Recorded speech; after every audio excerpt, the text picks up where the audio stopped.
Welcome to 60 Second Civics, the daily podcast of the Center for Civic Education. I'm Mark Gage. Who are the American founders? The founders were the political leaders of the 13 original colonies during the era of the American Revolution and its aftermath. They were also key figures in the establishment of the United States of America and in framing and ratifying the U.S. Constitution. George Washington was the commander-in-chief of the Continental Army during the Revolutionary War and our first president.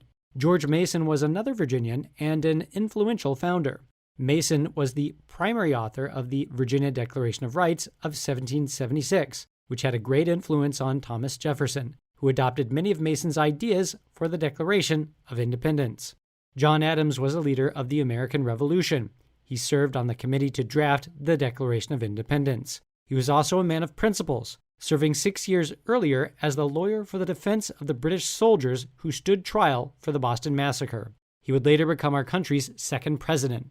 Abigail Adams was her husband's closest confidant, advocating in particular for women's rights, writing to John that he should remember the ladies and be more generous and favorable to them than your ancestors. She continued, "Remember, all men would be tyrants if they could.